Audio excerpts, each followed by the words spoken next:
जैसे दो तीन दुष्ट लोगों ने अपनी बकवाद के कारण संगत को लूटना चाहा, मेरे खिलाफ काम किए। कि संजय दिल्ली वाले ने और पवन जयपुर वाले, अगर ये सच्चे थे तो ये भी क्यों ना आते, माफी मांगने गलती होगी थी। तो बच्चों, ऐसे दुष्ट लोग हैं जो काल के भेजे हुए हैं, और वो भोली आत्मा इन दुष्टों के पीछे लगी थी। सतगुरुदेव की जय। बंदी छोड़ कबीर साहिब जी की जय। बंदी छोड़ गरीबदास जी महाराज जी की जय। स्वामी राम देवानंद जी गुरु महाराज जी की जय हो।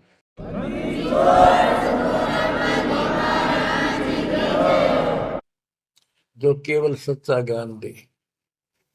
अब बच्चों, वर्तमान में इस दास के अतिरिक्त विश्व में कोई सत्य ज्ञान देने वाला नहीं है। गिरव सतवादी के चरणों की शर पर डारो धूर, 84 निश्चय में पहुंचे तख्त हजूर। यानी ऐसे संत का संग करो, उसके बताए अनुसार सेवा करो, अवश्य आप 84 लाख का चक्कर जन्म मरण का चक्कर समाप्त हो जाएगा। ग्रीव गुरुद्रोही की पेड़ पर जय पग आवे वीर, 84 निश्चय पढ़े सतगुरु कहे कबीर। ग्रीव सतवादी किसको कहो, को गुरुद्रोही जान, बिन बिन कह दीजिए निरक्षर को छान। ग्रीव भस्मा गिरी भस्म हुआ, गुरुद्रोही गुण मेटे, साहेब को बेग सिंगारिया, कुंभे गुण बदलेट। गरीब जोग जीत करुणा में है, मुनिंदर को हो कबीर, 12 पंथ चलाइया, डेंगे बंधावे धीर। अब गरीबदास जी कह रहे हैं कि भस्मा गिरी जैसी जो हरकत करता है वो दुष्ट आत्मा है। ऐसा है, गुरुद्रोह ऐसे होते, अपने गुरु को उसी को इष्ट माने, वही उनका गुरु, और उसी की पत्नी के ऊपर ऐसी गंदी नीत रखी। ऐसे ही जो गुरु के साथ अन्य बकवास करते हैं, जैसे दो तीन दुष्ट लोगों ने अपनी बकवाद के कारण संगत को लूटना चाहा, मेरे खिलाफ काम किए। कि संजय दिल्ली वाले ने और पवन जयपुर वाले, अगर ये सच्चे थे तो ये भी क्यों ना आते, माफी मांगने गलती होगी थी। तो बच्चों, ऐसे दुष्ट लोग हैं जो काल के भेजे हुए हैं, और वो भोली आत्मा इन दुष्टों के पीछे लगी थी। बच्चों, कबीर जी के नाम से 12 पंथ चला दिए नकली काल में, लेकिन वो आत्मा तो उससे की है, वो तो गई धोखे में, कबीर साहब के धोखे में वहां पहुंच गई। वहां भी उनके जो कोई दिक्कत आती है, उनके पिछले संस्कार से उनको राहत भी कबीर भगवान देता। ना तो काल चाहता है सब नास्तिक हो जाए, कोई नाम ले ना किसी का। तो जो दास आपको बताना चाहता है कि इस गंदे लोक के अंदर ये व्यवस्था अच्छी नहीं है, या जहां जन्म है और मृत्यु है वो कैसा लोक है, ये गंदा लोक है। अब जैसे दास आपको बता रहा बार बार कि ये जो रजा मालिक ने कर रखी है आपके ऊपर, ये कलम तोड़ रखी है, भूतों ने भविष्य थी, हुआ न होगा। क्यों कर रखा उसने? वो आपका बाप है, वो आपकी माँ है, वो आपका असली भाई और बंधु दोस्त है।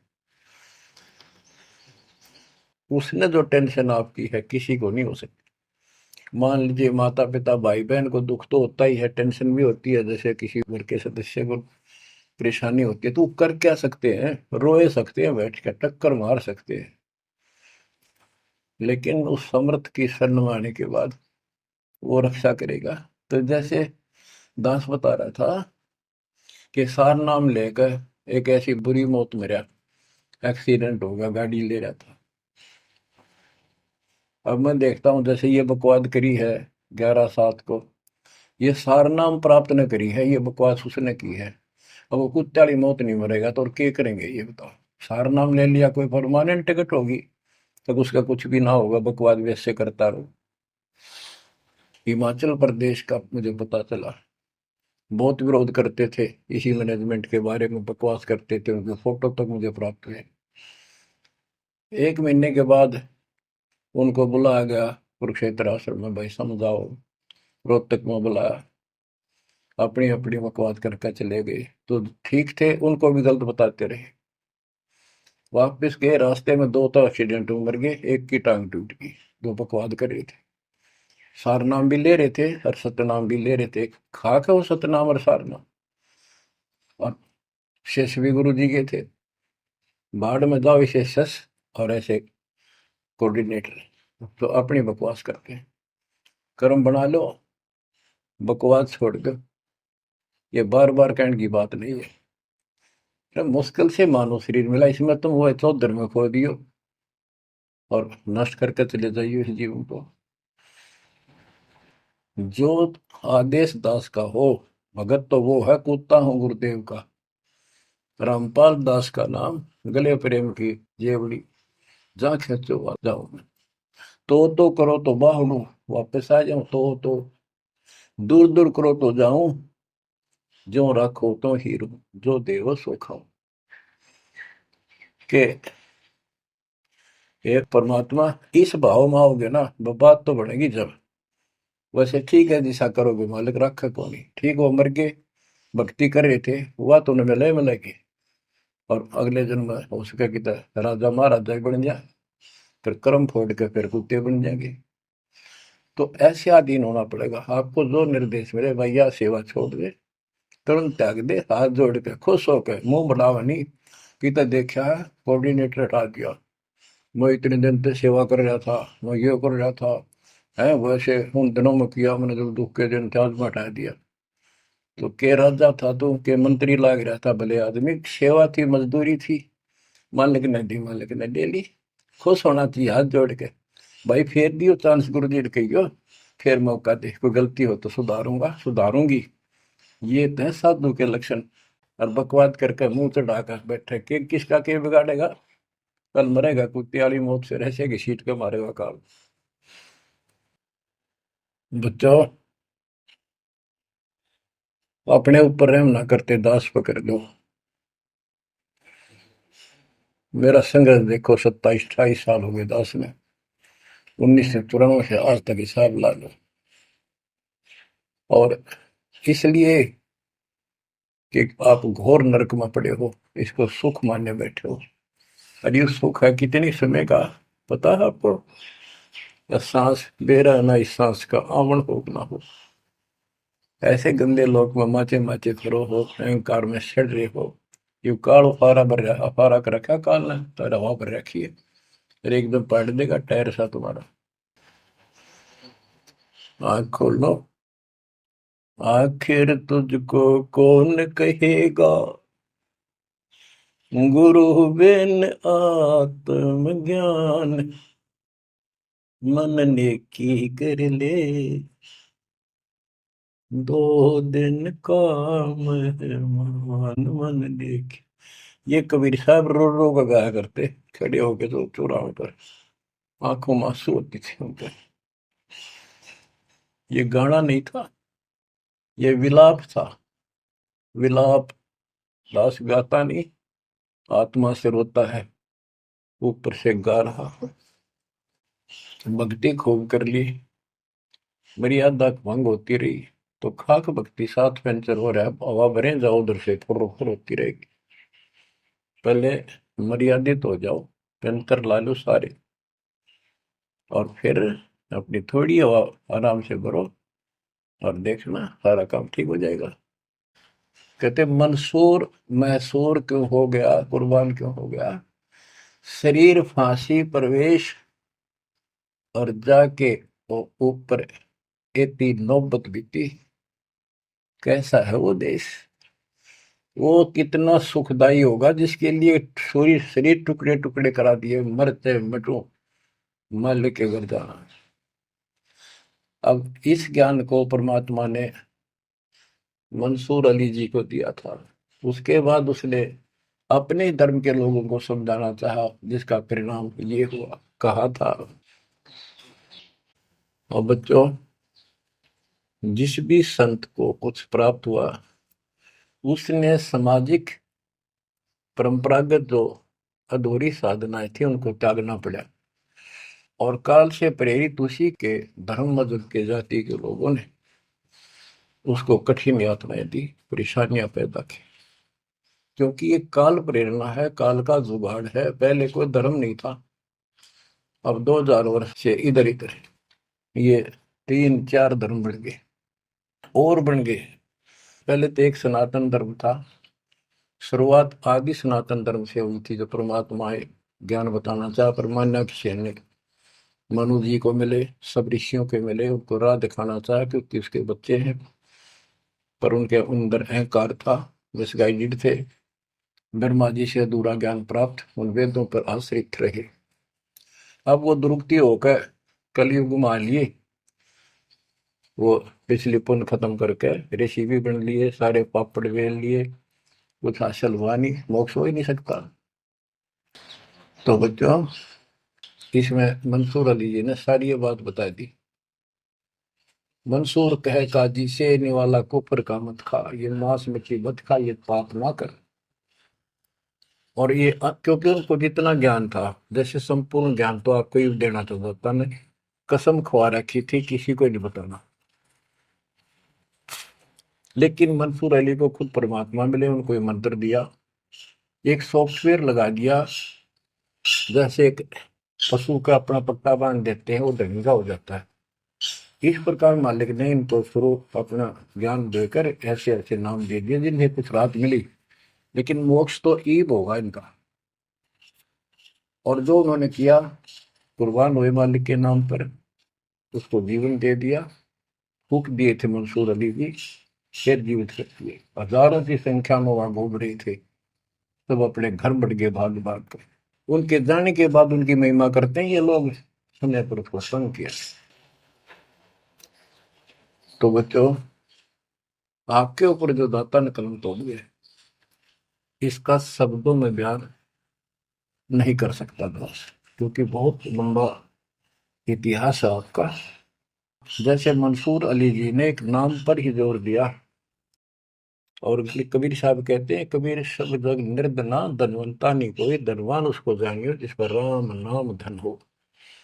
देखो, क्रिया तो सारी करनी है आपने, प्रथम मंत्र भी सारे कुछ करने, आरती दोपहर ये सारी करनी, क्योंकि हमारे पाप घड़े बढ़ गए।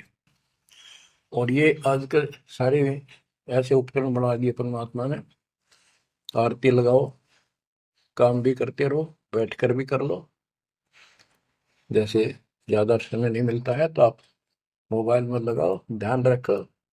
जैसे हाली बीज धुन पंथी से बतलावे, जैसे हाली बीज बोता हुआ रास्ते में कोई यात्री उससे रास्ता पूछता है, उसको भी बताता रहता पर रुकता नहीं। हमने देखे कि हमारा किसान के घर जन्म था, किसान को उतना टाइम नहीं होता किसी से खड़ा होकर बात कर ले, बीज बोना होता है। तो यहाँ गरीबदास जी बताते हैं, राज तबक 14 सी, 14 लोग का राज हो, और हाथी करोड़ों संख्य हो, जिसके हृदय सच्चा नाम नहीं, वो राव नहीं, वो तो कंगाल आदमी है। बच्चों, आप सतनाम, सच्चे ज्ञान के धनी, सच्चे भगवान के धनी, सच्चे नाम के धनी, परमात्मा आपको मोक्ष दे, सदा सुखी रखे, कुर्बान हो जाओ, आपका भविष्य नरक बढ़ने से बचे, आपको मोक्ष दे दाता सत साई। सत साहेब जी, यह वीडियो बनाने का उद्देश्य हमारा किसी को भी नीचा दिखाना व किसी की भी भावनाओं को ठेस पहुंचाने का नहीं है। इस वीडियो के बनाने का उद्देश्य यह है कि भक्ति मार्ग में गुरु का क्या महत्व होता है और गुरु कैसा होना चाहिए और इष्ट देव कैसा होना चाहिए। आइए अब जानते हैं संत रामपाल जी महाराज जी के ज्ञान को उनके द्वारा लिखी पुस्तक कबीर परमेश्वर के पेज नंबर 51 से। अब्राहिम अदम सुल्तान की परीक्षा। सुल्तान अदम ने एक साधु की कुटिया देखी जो कई वर्षों से उस स्थान पर साधना कर रहा था। अब्राहिम उसके पास गया। वह साधक बोला कि यहाँ पर मत रहना, यहाँ कोई खाना पीना नहीं है, आप कहीं और जाइए। सुल्तान अब्राहिम बोला कि मैं तेरा मेहमान बनकर नहीं आया, मैं जिसका मेहमान यानी अल्लाह का मेहमान हूँ, वह मेरे रिजक यानी खाने की व्यवस्था करेगा। इंसान अपनी किस्मत साथ लेकर आता है, कोई किसी का नहीं खाता है। हे बेईमान, तू तो अच्छा नागरिक भी नहीं है, तू चाहता है अल्लाह से मिलना, नीयत ठीक नहीं है, तो इंसान परमार्थ नहीं कर सकता। बिन परमार्थ खुदा नहीं मिलता। जिसने जीवन दिया है वह रोटी भी देगा। अब्राहिम थोड़ी दूरी पर जाकर बैठ गया। शाम को आसमान से एक थाल उतरा जिसमें भिन्न भिन्न प्रकार की सब्जी, हलवा, खीर, रोटी तथा जल का लोटा था। थाली के ऊपर थाल परोस यानी कपड़े का रुमाल ढका था। अब्राहिम ने थाली से कपड़ा उठाया और पुराने साधक को दिखाया। उस पुराने साधक के पास आसमान से 2 रोटी, वे भी जौ के आटे की, और 1 लोटा पानी आए। यह देखकर पुराना साधक नाराज हो गया कि हे अल्लाह, मैं तेरा भेजा हुआ भोजन नहीं खाऊंगा।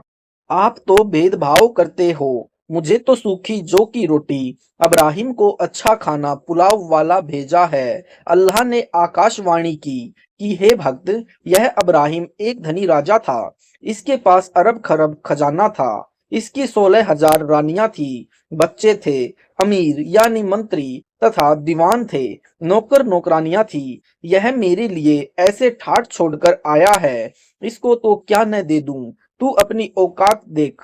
तू एक घसियारा था, सारा दिन घास खोदता था, तब 1 टका मिलता था। सिर पर गट्ठे लेकर नित बोझ मरता था। न बीवी यानी स्त्री थी, न माता थी, न कोई पिता तेरा सेठ था। तुझको मैं पकी पकाई रोटियां बेचता हूँ, तू फिर भी नखरे करता है। यदि तू मेरी रजा में राजी नहीं है तो कहीं और जा बैठ। यदि भक्ति से विमुख हो गया तो तेरा घास खोदने का खुरपा और बांधने की जाली ये रखी, जा खोद घास और खा। यदि कुछ हासिल करना है तो मेरी रजा से बाहर कदम मत रखना। भक्त में यदि क्रूब है यानी अभिमान है तो वह परमात्मा से दूर है। यदि भक्त में आधीनी है तो वह हक यानी परमेश्वर के करीब है। सुल्तान अदम ने परमेश्वर से अर्ज की कि हे दाता, मैं मेहनत करके निर्वाह करूंगा, आपकी भक्ति भी करूंगा। आप यह भोजन न भेजो। रूखी सूखी खाकर मैं आपके चरणों में बना रहना चाहता हूँ। यह भोजन आप भेज रहे हो, यह खाकर तो मैं मन में दोष आएंगे, कोई गलती कर बैठूंगा। यह अर्ज वह पुराना भक्त भी सुन रहा था। उसकी गर्दन नीची हो गई। परमात्मा से अर्ज की, प्रभु मेरी गलती को क्षमा करो, मैं आपकी रजा में प्रसन्न रहूंगा। उस दिन से अब्राहिम जंगल से लकड़ियां तोड़ कर लाता, बाजार में बेचकर खाना ले जाता। 8 दिन तक उसी को खाता और भक्ति करता था। भक्त को नियत का पूरा। कुछ वर्ष पश्चात अब्राहिम भ्रमण पर निकला। एक सेठ का बाग था, उसको नौकर की आवश्यकता थी। सुल्तान को पकड़कर बाग की रखवाली के लिए रख दिया। 1 वर्ष पश्चात सेठ बाग में आया। उसने अब्राहिम से अनार लाने को कहा। अनार लाकर सेठ को दे दिए। अनार खट्टे थे। सेठ ने कहा कि तेरे को 1 वर्ष में यह भी पता नहीं चला कि मीठे अनार कैसे होते हैं। सुल्तान ने कहा कि सेठ जी, आपने मेरे को बाग की सुरक्षा के लिए रखा है, बाग उजाड़ने के लिए नहीं। यदि रक्षक ही भक्षक हो जाएगा तो बात कैसे बनेगी। मैंने कभी कोई फल खाया ही नहीं, तो खट्टे मीठे का ज्ञान कैसे हो सकता है। सेठ ने अन्य नौकरों से पूछा तो नौकरों ने बताया कि यह नौकर तो जो रोटी मिलती है बस वही खाकर बाग के चारों ओर कुछ बड़बड़ करता घूमता रहता है। हमने गुप्त रूप से भी देखा है, इसने कभी कोई भी फल नहीं तोड़कर खाया, न नीचे पड़ा उठाया। किसी नौकर ने बताया कि यह बलख शहर का राजा है। मैंने 10 वर्ष पहले इसको जंगल में शिकार के समय देखा था। जब मैंने इससे पूछा कि लगता है आप बलख शहर के सुल्तान अब्राहिम अदम हो, पहले तो मना किया, फिर मैंने बताया कि आपको शिकार के समय जंगल में देखा था। आपकी सेना में मेरा साला याकूब बड़ा अधिकारी है। उसने बताया कि राजा ने संन्यास ले लिया है, उसका बेटा गद्दी पर बैठा है। तब इसने कहा कि किसी को मत बताना। सेठ ने चरणों में गिरकर क्षमा याचना की और ढेर सारा धन देकर कहा कि आप यह धन लेकर अपना निर्वाह करो, भक्ति भी करो, मेरे घर रहो या बाग में महल बनवा दूं, यहाँ रहकर भक्ति करो। सुल्तान धन्यवाद कहकर चल पड़ा। दास की परिभाषा। एक समय सुल्तान एक संत के आश्रम में गया। वहां कुछ दिन संत जी के विशेष आग्रह से रुका। संत का नाम हुक्मदास था। 12 शिष्य उनके साथ आश्रम में रहते थे। सबके नाम के पीछे दास लगा था। फकीर दास, आनंद दास, करम दास, धर्म दास। उनका व्यवहार दास वाला नहीं था। उनकी गुरु एक को सेवा के लिए कहते तो वह कहता कि धर्मदास की बारी है। उसको कहो धर्मदास कहता कि आनंद दास का नंबर है। उनका व्यवहार देखकर सुल्तानी ने कहा कि दासा भाव नेड़े नहीं, नाम धराया दास, पानी के पिए बिन कैसे मिट है प्यास। सुल्तानी ने उन शिष्यों को समझाया कि मैं जब राजा था तब एक दास मोल लाया था। मैंने उससे पूछा कि तू क्या खाना पसंद करता है। दास ने उत्तर दिया कि दास को जो खाना मिल जाए मालिक की दया से खा लेता हूँ, वही उसकी पसंद होती है। दास ने उत्तर दिया कि दास को तो जो खाना मालिक देता है वही उसकी पसंद होती है। आपकी क्या इच्छा होती है? आप क्या कार्य करना पसंद करते हो? जिस कार्य की मालिक आज्ञा देता है वही मेरी पसंद है। आप क्या पहनते हो? मालिक के लिए फटे पुराने कपड़े ठीक करके पहनता हूँ। उसको मैंने मुक्त कर दिया, धन भी दिया। उसी की बातों को याद करके मैं अपनी गुरु की आज्ञा का पालन करता हूँ। अपनी मर्जी कभी नहीं चलाता। जो प्रभु देता है उसकी आज्ञा जानकर खाता हूँ। मैं अपने को दास मानकर सेवा करता हूँ। परमात्मा को प्रसन्न करने के लिए गुरुदेव को प्रसन्न करना अनिवार्य होता है। उसके पश्चात वे सर्व शिष्य दास भाव से रहकर अपने गुरु जी की आज्ञा का पालन करने लगे तथा आपस में अच्छा व्यवहार करने लगे। अपना जीवन सफल किया। सुल्तानी को सार नाम कैसे प्राप्त हुआ? परमेश्वर कबीर जी एक आश्रम बनाकर रहने लगे। नाम जिंदा बाबा से प्रसिद्ध थे। सुल्तानी को प्रथम मंत्र दीक्षा के कुछ महीनों के पश्चात सतनाम की दीक्षा दी, जिसमें एक यानी ओम मंत्र है तथा दूसरा उपदेश के समय बताया जाता है। दर्शन के लिए सुल्तान अनेकों बार आता रहा। सत्य नाम के पश्चात योग्य होने पर 7 शब्द साधक को दीक्षा में दिया जाता है। 1 वर्ष के पश्चात सुल्तान अधम ने अपने गुरु की कुटिया में जाकर सार नाम की परीक्षा के लिए दीक्षा के लिए विनम्र प्रार्थना की तो परमेश्वर जी ने कहा कि 1 वर्ष के पश्चात ठीक इसी दिन आना, सार नाम दूंगा। दर्शनार्थ कभी भी आ सकते हो। सुल्तान इब्राहिम अदम ठीक उसी दिन सार नाम लेने के लिए गुरु जी की कुटिया में गया तो गुरु जी ने कहा कि ठीक 1 वर्ष पश्चात इसी दिन आना, सार नाम दूंगा। ऐसे करते करते 11 वर्ष निकल दिए। बीच बीच में भी सतगुरु के दर्शन करने आता था, परंतु सार नाम के लिए निश्चित दिन ही आना होता था। जब 11वें वर्ष सुल्तानी 7 शब्द के दीक्षार्थ आ रहा था तो एक मकान के साथ से रास्ता था। उस मकान की मालकिन ने छत से कूड़ा बुराकर गली में डाला तो गलती से भक्त के ऊपर गिर गया।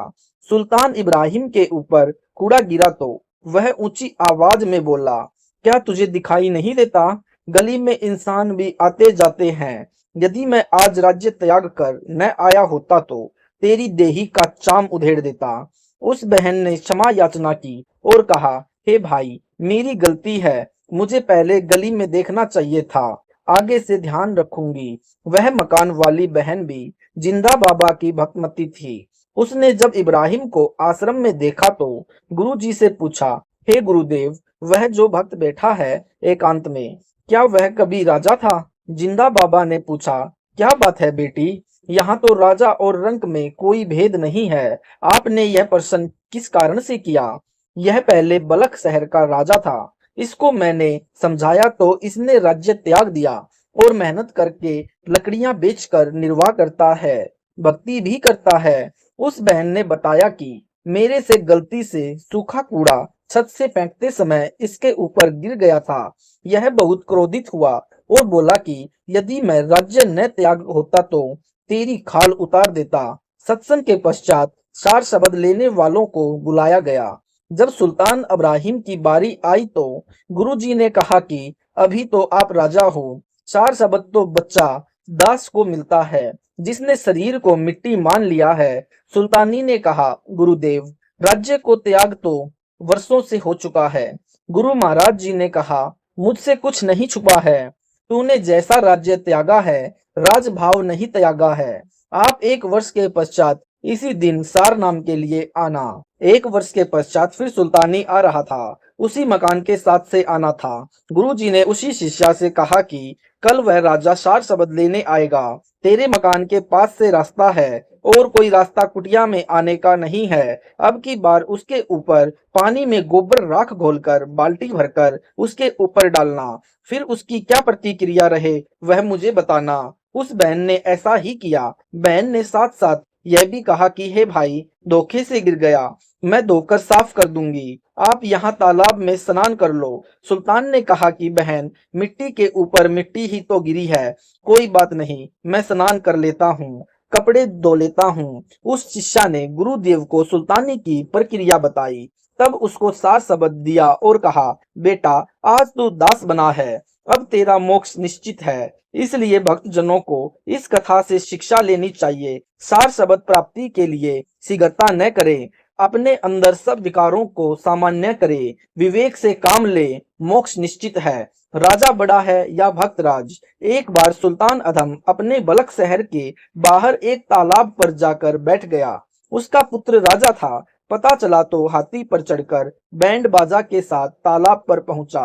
पिताजी से घर चलने को कहा। सुल्तान ने साफ शब्दों में मना कर दिया। लड़के ने कहा कि आपने यह क्या हुलिया बना रखा है, आप यहाँ ठाठ से रहो, आप भिखारी बनकर कष्ट उठा रहे हो, मेरी आज्ञा से आज सब कुछ हो रहा है। सुल्तान ने कहा कि जो परमात्मा कर सकता है वह राजा नहीं कर सकता। लड़के ने कहा कि आप आज्ञा दो, वही कर दूंगा, आपको हमारे पास रहना होगा। सुल्तानी ने कहा कि ठीक है, स्वीकार है, मैं हाथ से कपड़े सीने की एक सुई इस तालाब में डालता हूँ, यह सुई जल्द से निकालकर मेरे को लौटा दे। राजा ने सिपाहियों, गोताखोरों तथा जाल डालने वालों को बुलाया। सब प्रयत्न किया परंतु व्यर्थ। लड़के ने कहा, पिताजी, एक सुई के बदले 1000 सुइयां ला देता हूँ, क्या आपका अल्लाह यह सुई निकाल देगा? तब सुल्तान ने कहा कि हे पुत्र, यदि मेरा अल्लाह यही सुई निकाल देगा तो क्या तुम भक्ति करोगे, क्या संन्यास ले लोगे? लड़के ने कहा कि आप पहले यह सुई अपने प्रभु से निकलवाओ, फिर सोचूंगा। इब्राहिम ने कहा कि परमात्मा की बेटी मछलियों, मुझ दास की एक सुई आपके तालाब में गिर गई है, मेरी सुई निकालकर मुझे देने की कृपा करें। कुछ ही क्षणों के उपरांत एक मछली मुख में सुई के लिए इब्राहिम के पास किनारे पर आई। इब्राहिम ने सुई पकड़ ली और मछलियों का हाथ जोड़कर धन्यवाद किया। तब सुल्तानी ने कहा, बेटा, देख, परमात्मा जो कर सकता है वह मानव चाहे राजा भी क्यों न हो नहीं कर सकता। अब क्या भक्ति करेगा? पुत्र ने कहा कि भगवान ने आपको सुई ही तो दी है, मैं तो आपको हीरे मोती दे सकता हूँ, भक्ति तो वृद्ध अवस्था में करूंगा। भक्त इब्राहिम उठकर चल पड़ा, अपनी गुफा में चला गया।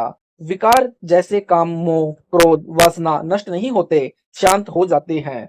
विकार मरे ना जानियो, ज्यों बुब्बल में आग, जब कर ले दद कही, सतगुरु शरणा लाग। एक सामान्य इब्राहिम सुल्तान मक्का शहर में गया हुआ था। उसका उद्देश्य था कि भ्रमित मुसलमान श्रद्धालु मक्का में हज के लिए या वैसे भी आते रहते हैं, उनको समझाना था। उनको समझाने के लिए वहां कुछ दिन रहे, कुछ शिष्य भी बने। किसी हज यात्री ने बलख शहर में जाकर बताया कि सुल्तान इब्राहिम मक्का में रहता है। छोटे लड़के ने पिताजी के दर्शन के लिए जिद की तो उसकी माता, लड़का तथा नगर के कुछ स्त्री पुरुष भी साथ ले चले और मक्का में जाकर इब्राहिम से मिले। इब्राहिम अपने शिष्यों को शिक्षा देता था कि बिना दाढ़ी मूछ वाले लड़के तथा पर स्त्री की ओर अधिक देर नहीं देखना चाहिए, ऐसा करने से उनके प्रति मोह बन जाता है। अपने लड़के को देखकर इब्राहिम से रहा नहीं गया, एक टक बच्चे को देखता रहा। लड़के की आयु लगभग 13 वर्ष थी। शिष्यों ने कहा कि गुरुदेव, आप हमेशा तो शिक्षा देते हो कि बिना दाढ़ी मूछ वाले बच्चे की ओर ज्यादा देर नहीं देखना चाहिए, स्वयं देख रहे हो। इब्राहिम ने कहा, पता नहीं मेरा आकर्षण इसकी ओर क्यों हो रहा है। उसी समय एक वृद्ध ने कहा, राजा जी, यह आपकी यानी बेगम और यह आपका पुत्र है। आप राज्य त्याग कर आए उस समय यह गर्भ में था, आपसे मिलने आए हैं। उसी समय लड़का पिता के चरणों को छूकर गोदी में बैठ गया। इब्राहिम की आंखों में ममता के आंसू छलक आए। परमेश्वर की ओर से आकाशवाणी हुई कि हे सुल्तानी, तेरे को मेरे से प्रेम नहीं रहा, अपने परिवार से प्रेम है, अपने घर चला जा। उसी समय इब्राहिम को झटका लगा। तथा आंखें बंद करके प्रार्थना की कि हे परमात्मा, मेरे वश से बाहर की बात है, या तो मेरी मृत्यु कर दो या इस लड़के की। उसी समय लड़के की मृत्यु हो गई। इब्राहिम उठकर चल पड़ा। बलक से आए व्यक्ति लड़के के अंतिम संस्कार करने की तैयारी करने लगे। परमात्मा पाने के लिए भक्त को प्रत्येक कसौटी पर खरा उतरना पड़ता है, तब सफलता मिलती है। उस लड़के के जीव को परमात्मा ने तुरंत मानव जीवन दिया और अपने भक्त के घर में लड़के को उत्पन्न किया। बचपन से ही उस आत्मा को परमात्मा का मार्ग मिला। एक बार सब भक्त बाबा जिंदा के आश्रम में सत्संग में इकट्ठे हुए। वह लड़का उस समय 4 वर्ष की आयु का था। परमेश्वर की कृपा से उसका बिस्तर तथा इब्राहिम का बिस्तर साथ साथ लगा था। इब्राहिम को देखकर लड़का बोला, पिताजी, आप मुझे मक्का में क्यों छोड़ आए थे? मैं अब भक्त के घर जन्मा हूँ। देख, न अल्लाह ने मुझे आपसे फिर मिला दिया। यह बात गुरु जी जिंदा बाबा यानी परमेश्वर कबीर जी के पास गई तो जिंदा बाबा ने बताया कि यह इब्राहिम का लड़का है जो मक्का में मर गया था। अब परमात्मा ने इस जीव को भक्त के घर जन्म दिया है। इब्राहिम को लड़के के मरने का दुख बहुत था, परंतु किसी का साझा नहीं करता था। उस दिन उसने कहा, कृपा सागर, तू अंतर्यामी है। आज मेरा कलेजा यानी दिल हल्का हो गया। मेरे मन में रह रहकर आ रहा था कि परमात्मा ने यह क्या किया। इसकी माँ घर पर क्या मुंह दिखाऊंगा। आज मेरी आत्मा पूर्ण रूप से शांत है। जिंदा बाबा ने उस लड़की पूर्व वाली माता यानी इब्राहिम की पत्नी को संदेश भिजवा दिया कि वह आश्रम आए। लड़के तथा उसके नए माता पिता तथा इब्राहिम को भी बुलाया।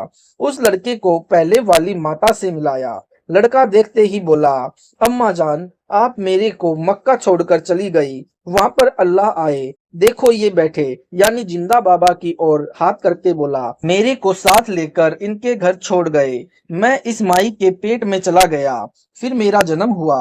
अब मैं दीक्षा ले चुका हूँ, प्रथम मंत्र का जाप करता हूँ। हे माता जी, आप भी गुरु जी से दीक्षा ले लो, कल्याण हो जाएगा। इब्राहिम की पत्नी ने दीक्षा ली और कहा कि इस लड़के को मेरे साथ भेज दो। परमेश्वर कबीर जी यानी जिंदा बाबा ने कहा कि यदि उस नरक में यानी राज की चकाचौंध में रखना होता तो इसकी मृत्यु क्यों होती। अब तो आप आश्रम आया करो और महीने में सत्संग भी बच्चे के दर्शन कर जाया करो। इब्राहिम को उस लड़के में अपनापन नहीं लगा, क्योंकि वह किसी अन्य के शरीर से जन्मा था, परंतु उसके भ्रम मन की मूर्खता का नाश हो गया। जो वह मन मन में कह रहा था कि अल्लाह ने यह नहीं करना चाहिए था, अब उसे पता चला कि परमात्मा जो करता है अच्छा ही करता है, भले ही उस समय अपने को अच्छा न लगे। अल्लाह के सब जीव हैं, वह सबके हित की सोचता है। हम अपने अपने हित की सोचते हैं। रानी को भी उस लड़के में वह भाव नहीं था, परंतु आत्मा वही थी, इसलिए माता वाली ममता दिल में जागृत थी, इसलिए उसको देखकर शांति मिलती थी। यह कारण बनाकर परमेश्वर जी ने उस रानी का भी उद्धार किया और बालक का भी। भक्त तरवर यानी वृक्ष जैसा स्वभाव का होता है। एक बार एक समुद्री जहाज में एक सेठ व्यापार के लिए जा रहा था। उसके साथ रास्ते का खाना बनाने वाले तथा मजाक मस्करा करके दिल बहलाने वालों की पार्टी भी थी। लंबा सफर था, महीना भर लगना था। मजाकिया व्यक्तियों को एक ऐसे व्यक्ति की आवश्यकता थी जिसके ऊपर सब मजाक की नकल झाड़ सकें। खोज करके पर इब्राहिम को पाया और पकड़कर ले गए। सोचा कि इस भिखारी को रोटियां चाहिए, मिल जाएंगी। समुद्र में दूर जाने के पश्चात सेठ के लिए मनोरंजन का प्रोग्राम शुरू हुआ। इब्राहिम के ऊपर मजाक झाड़ रहे थे, कह रहे थे कि एक इस यानी इब्राहिम जैसा मूर्ख था। वह वृक्ष की उसी डाली पर बैठा था जिसे काट रहा था, गिरकर मर गया। हा हा करके हंसते थे। इस प्रकार बहुत देर तक ऐसी अभद्र टिप्पणियां करते रहे। इब्राहिम बहुत दुखी हुआ, सोचा कि महीनों का दुख हो गया, न भक्ति कर पाऊंगा न चैन से रह पाऊंगा। उसी समय आकाशवाणी हुई कि हे भक्त इब्राहिम, यदि तू कहे तो इन मूर्खों को मार दूं, जहाज को डुबो दूं, तुझे बचा लूं। ये तेरे को तंग करते हैं। यह आकाशवाणी सुनकर जहाज के सब व्यक्ति भयभीत हो गए। इब्राहिम ने कहा, हे अल्लाह, यह कलंक मेरे माथे पर न लगा। ये बेखबर हैं। इतने व्यक्तियों के मारने के स्थान पर मुझे ही मार दे या इनको सद्बुद्धि दे दो। ये आपकी भक्ति करके अपने जीव का कल्याण कराएं। जहाज मालिक सहित सब यात्रियों ने साथ रखा। भक्ति करने के लिए जहाज में भिन्न स्थान दे दिया। इब्राहिम ने उन सबको सत्य ज्ञान समझाकर आश्रम में लाकर गुरु जी से दीक्षा दिलाई। इब्राहिम स्वयं दीक्षा दिया करता था। जब जिंदा बाबा यानी परमेश्वर कबीर जी को किसी ने इब्राहिम की उपस्थिति में बताया है, हे गुरुदेव, इब्राहिम दीक्षा देता है, तब परमेश्वर जी ने बताया कि हे भक्त, आप गलती कर रहे हो, आप अधिकारी नहीं हो। उस दिन के पश्चात इब्राहिम ने दीक्षा देनी बंद की तथा अपने सब शिष्यों को पुण्य गुरु जी से उपदेश दिलाया, क्षमा याचना की, स्वयं भी अपना नाम शुद्ध करवाया, भविष्य में ऐसी गलती नहीं की। प्रश्न, इस बात का कहाँ प्रमाण है कि अल खिज रूप में अल्लाह कबीर लीला कर रहे थे? कबीर जी जुलाहा यानी काशी भारत वाले ही कादर अल्लाह है जिसने सब रचना की है। उत्तर, पहले यह सिद्ध करता हूँ कि काशी यानी बनारस शहर में जो कबीर नामक जुलाहा रहा करता था, वह सब सृष्टि का रचने वाला खुदा है। इसके लिए अनेकों चश्मदीद गवाह, जिन्होंने उस समर्थ यानी कादर अल्लाह को ऊपर यानी तख्त सिंहासन पर बैठे देखा तथा बताया कि जो कबीर काशी शहर यानी भारत देश में जुलाहे की भूमिका किया करता, वही समर्थ परमेश्वर है। गवाह नंबर 1, संत गरीबदास जी, गांव छुड़ानी, जिला झज्जर, प्रांत हरियाणा यानी देश भारत। संत गरीबदास जी 10 वर्ष के बालक अपने खेतों में गांव के अन्य ग्वालों के साथ प्रतिदिन की तरह गाय चराने गए हुए थे।